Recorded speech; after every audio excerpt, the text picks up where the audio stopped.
Hello friends, here we are going to discuss about the integrating factor कि integrating factor क्या होता है। जैसे कि देखो, मान के चलो हमारे पास कोई भी डिफरेंशियल इक्वेशन है M D X plus N D Y is equal to zero.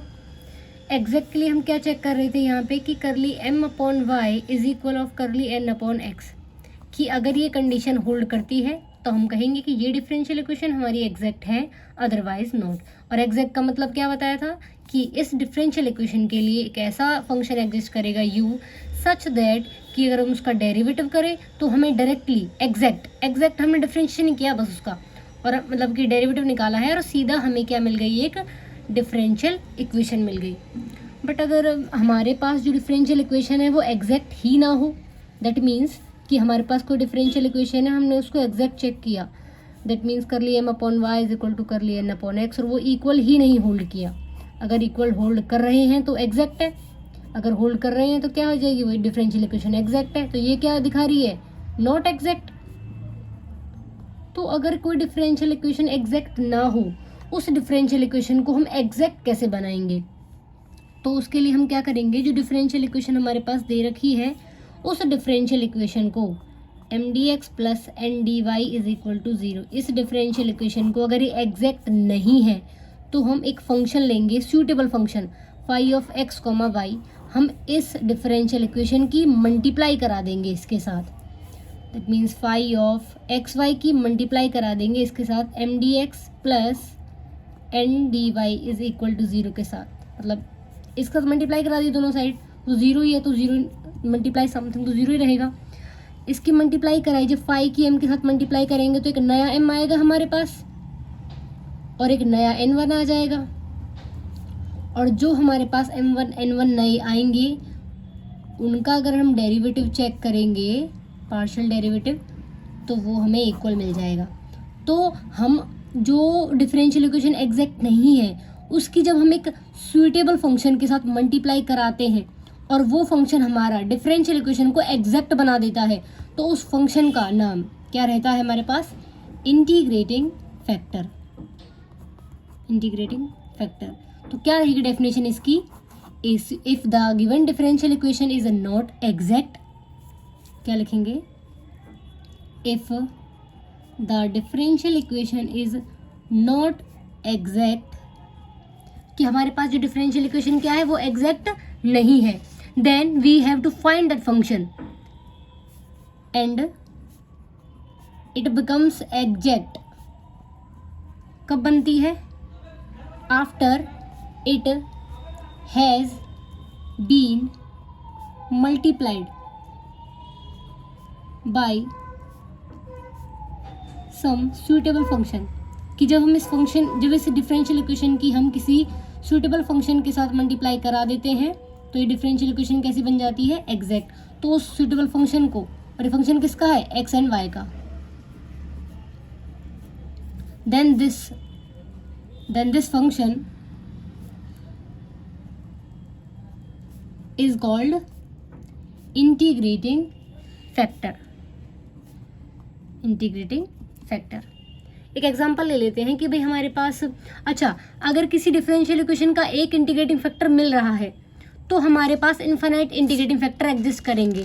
जैसे उस जो फंक्शन है उसकी मल्टीप्लाई अगर 2, 3 किसी भी नंबर से करा दे तो वो भी तो एक तरह से इंटीग्रेटिंग फैक्टर रहेगा ही, और वैसे भी कोई और भी सोल्यूशन मान लें हम, उससे मल्टीप्लाई करा दें, तो सीधा सीधा ये है कि अगर कोई डिफरेंशियल इक्वेशन है वो एग्जैक्ट नहीं है और उसका इंटीग्रेटिंग फैक्टर है तो उसके infinite number of integrating factors होंगे, और एक डिफरेंशियल इक्वेशन के एक से ज़्यादा इंटीग्रेटिंग फैक्टर हो सकते हैं इन अदर वेज।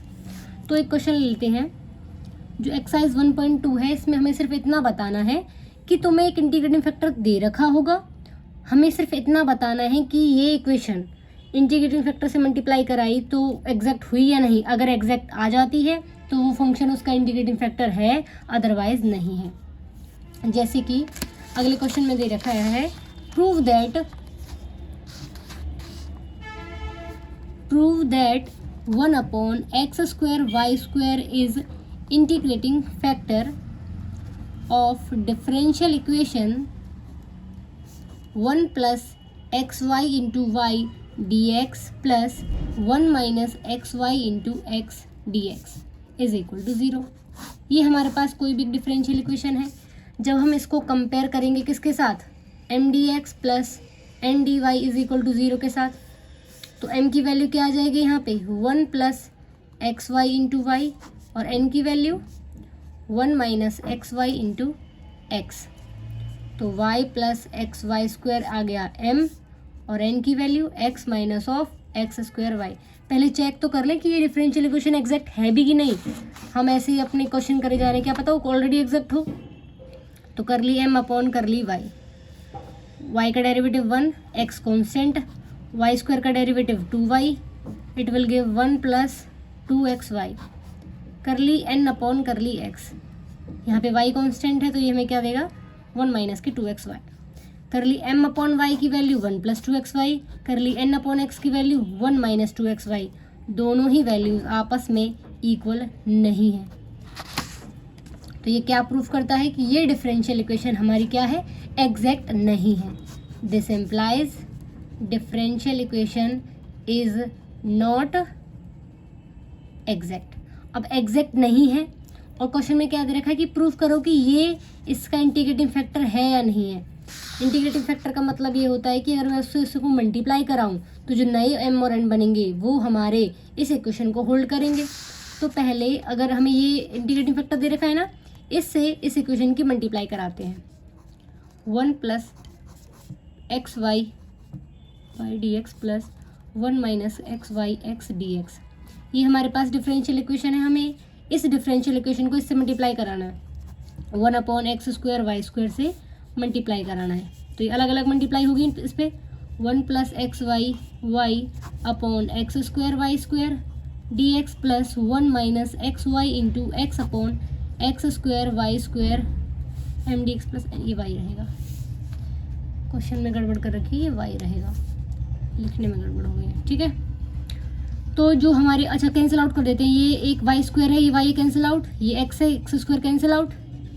जो न्यू एम बनेगा वो क्या बनेगा 1 plus x Y upon x square Y, और इसको और सिंप्लीफाई कर लेते हैं, इस एक्स स्क्वायर वाई को दोनों के अपॉन में लिख देंगे, X square Y upon X Y upon x square Y is equal क्या आ जाएगा हमारे पास 1 upon x square Y plus 1 upon X, क्योंकि एक्स वाई से कैंसिल आउट हो जाएगा ये, और बचेगा क्या एक्स। तो ये हमारे पास आ गया m1।